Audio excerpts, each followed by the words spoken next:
Top ധരിക്കാത്ത Hindu യുവാവ്, അയാൾക്ക് കണ്ടാൽ തന്നെ ഹിന്ദു ആണെന്ന് തോന്നുന്ന തരത്തിലുള്ള ചിഹ്നങ്ങൾ ആവശ്യമുണ്ട് എന്ന് പറഞ്ഞിട്ടുള്ള പ്രോംപ്റ്റ് കൊടുക്കുമ്പോഴാണ് ആ തരത്തിലുള്ള പടം AI തരിക. അപ്പോൾ ഈ പേജുകളിലൊക്കെയും വന്നിരിക്കുന്ന ദൃശ്യങ്ങൾക്ക്, ചിത്രങ്ങൾക്ക് പൊതുവായൊരു സ്വഭാവം ഉണ്ടെന്ന് കാണാം. എന്ന് വെച്ചാൽ കേന്ദ്രീകൃത സ്വഭാവത്തോടെയുള്ള ആലോചന എന്ത് പ്രവർത്തിക്കുന്നുണ്ട്, കേന്ദ്രീകൃത സ്വഭാവത്തിലുള്ള പ്രോംപ്റ്റിംഗ് ആണ് ഉണ്ടായിട്ടുള്ളത്.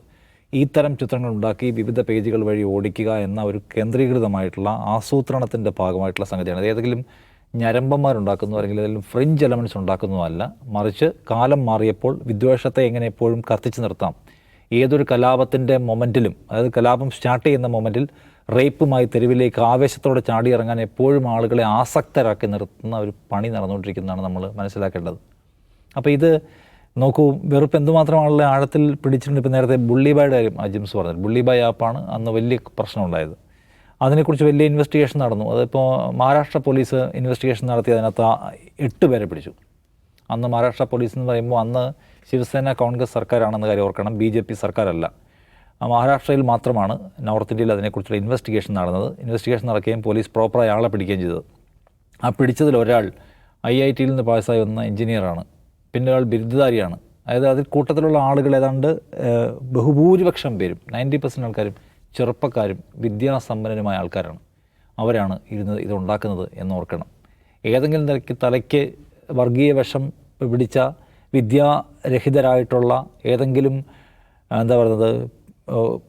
ഇതിൽ ജീവിക്കുന്ന മനുഷ്യരല്ല, മറിച്ച് ഏറ്റവും നല്ല വിദ്യാഭ്യാസം നേടിയിട്ടുള്ള, സമൂഹത്തിൻ്റെ എല്ലാ ആധുനികതകളെക്കുറിച്ചും എല്ലാ തരത്തിലുള്ള പുരോഗമനത്തെക്കുറിച്ചും അറിയാവുന്ന മനുഷ്യരാണ് ഇങ്ങനെ സംഗതി ഉണ്ടാക്കണം. അന്ന് മുസ്ലിം യുവതികളുടെ ചിത്രങ്ങൾ എടുത്തിട്ട് അതിന് മുകളിൽ ഓരോന്നൊക്കെ എഴുതി വിട്ട് പ്രചരിപ്പിക്കായിരുന്നു. AI അന്ന് അത്രയും പ്രചാരത്തിലില്ല അന്ന്. പക്ഷേ നടപടി ഉണ്ടായതോടെ അതിൻ്റെ ഒരു പ്രചാരണം ഒന്ന് കുറഞ്ഞു. ഇപ്പോൾ രണ്ടാമതെന്താണ്, വീണ്ടും AIയുടെ സാധ്യത വന്നപ്പോൾ അതിനെ പരമാവധി എങ്ങനെ പ്രയോജനപ്പെടുത്താമെന്ന് ആലോചിക്കുകയാണ്. നമ്മളിതിന് മുമ്പും പറഞ്ഞിട്ടുണ്ട്, AI സാങ്കേതികവിദ്യ പലതരത്തിൽ മനുഷ്യരെ മുന്നോട്ട് കൊണ്ടുപോകും, പലതരത്തിലുള്ള സംഗതികളെ എളുപ്പത്തിലാക്കും, പുതിയ പുതിയ നവീനമായ ആശയങ്ങളും വാതിലുകളും തുറന്നു തരും.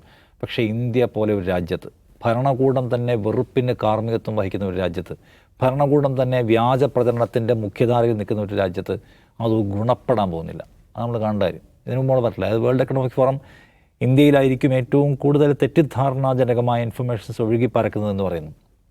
തെരഞ്ഞെടുപ്പ് കാലത്ത് ഇന്ത്യയിൽ രാഷ്ട്രീയ പാർട്ടികളുടെ വാഗ്ദാന പത്രികകളല്ല, അതിനപ്പുറം നുണകൾക്കാണ് ഏറ്റവും പ്രചാരം കിട്ടുന്നതെന്ന് അന്താരാഷ്ട്ര ഏജൻസികൾ പോലും ഇന്ത്യയെക്കുറിച്ച് പറയുന്നു.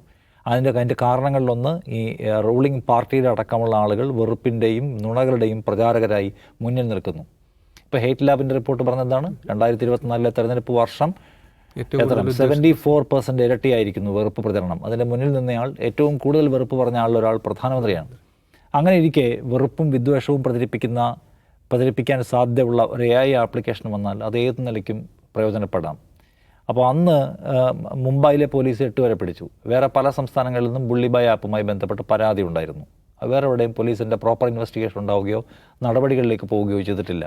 അപ്പോൾ ഇതിൽ അന്വേഷണം എന്തുകൊണ്ടാണ് ഉണ്ടാവാത്തത്? വേണമെങ്കിൽ അന്വേഷിക്കാവുന്നേ ഉള്ളൂ, കർശനമായ നടപടി എടുക്കാവുന്നേ ഉള്ളൂ. പക്ഷേ ഒരു പോലീസ് കേസും അല്ലെങ്കിൽ പോലീസ് കേസിനെ തുടർന്ന് നടപടിയും ഉണ്ടാവാത്തത് ഭരണകൂടത്തിന് താല്പര്യമുള്ള ആശയങ്ങൾ പ്രചരിപ്പിക്കുന്ന ആളുകളാണ് ഇവർ എന്നതുകൊണ്ടാണ്.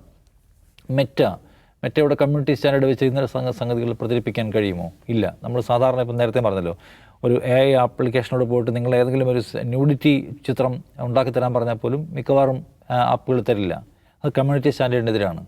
അതിനേക്കാൾ വലിയ കമ്മ്യൂണിറ്റി സ്റ്റാൻഡേർഡുള്ള സ്ഥാപനമാണ് മെറ്റയുടെ ഇൻസ്റ്റഗ്രാമിലും ഫേസ്ബുക്കിലുമാണ് ഈ നിലയ്ക്കുള്ള സകലമാന വൃത്തികേടുകൾ ഇപ്പോൾ ഒഴുകി പരക്കുന്നത്. മെറ്റ ഇപ്പോൾ എന്തിരിക്കും, തേർഡ് പാർട്ടി ഫാക്ട് ചെക്കിംഗ് പോലുള്ള പരിപാടികൾ എടുത്തു കളഞ്ഞിരിക്കുകയാണ്. ആർക്ക് വേണ്ടി? ഈ ട്രംപിനെയും ഇന്ത്യയിലെ നരേന്ദ്രമോദിയെയും പോലുള്ള ആളുകൾക്ക് ഏറ്റവും ഉപകാരപ്രദമാകുന്ന ഒരു നയത്തിലേക്ക് അവർ മാറിയിരിക്കുന്നു. ഫാക്ട് ചെക്കിംഗ് എന്ന് പറഞ്ഞ ഏർപ്പാടിലേക്ക് അധികം പോയാൽ ഇന്ത്യയിലും അമേരിക്കയിലും ഒന്നും ഇപ്പോൾ കാര്യങ്ങൾ വൃത്തിയായിട്ട് കൊണ്ടുപോകാൻ കഴിയില്ല. കാരണം എന്താണ്, എന്ത് വ്യാജവും പറയാൻ മടിയില്ലാത്തവരാണ് അമേരിക്കയിലെ ഇപ്പോഴത്തെ പ്രസിഡന്റ്. ഒരു വലതുപക്ഷ തീവ്ര സ്വഭാവിയായ ഒരാളാണ്. ഇന്ത്യയിലെ പ്രധാനമന്ത്രി നിരന്തരമായി വ്യാജം പ്രസംഗിക്കുന്ന ആളാണെന്ന് അന്താരാഷ്ട്ര ഏജൻസികൾ പോലും പറയുന്നു. അപ്പോൾ വ്യാജത്തിനെതിരെ, വെറുപ്പിനെതിരെ കർക്കശമായ ഒരു പോളിസി മാറ്റർ എടുത്തുകൊണ്ട് മെറ്റയ്ക്ക് അതിജീവിക്കാൻ കഴിയില്ല. ഇന്ത്യ അവരുടെ വലിയ മാർക്കറ്റാണ്. അപ്പോൾ മെറ്റ എന്ത് ചെയ്തിരിക്കുന്നു? ആ കാര്യത്തിലെല്ലാം ഒരു അയഞ്ഞ സമീപനം എടുത്തിരിക്കുന്നു. കർക്കശമായാലും പിന്നെ ഇന്ത്യ മുന്നോട്ട് പോകാൻ പറ്റില്ല, ഇന്ത്യൻ ഗവൺമെൻറ് അടക്കേണ്ടി വരും. അപ്പോൾ അതുകൊണ്ട് ഇന്ത്യയിൽ എന്തും വിറ്റുപോകും, എന്ത് വെറുപ്പും നിങ്ങൾക്ക് സർക്കുലേറ്റ് ചെയ്യാൻ കഴിയുന്ന ഒരു സാഹചര്യമുണ്ട്. ഉണ്ടാക്കുന്ന ആളുകൾക്ക് ആരെയും ഭയപ്പെടേണ്ടി വരുന്നില്ല.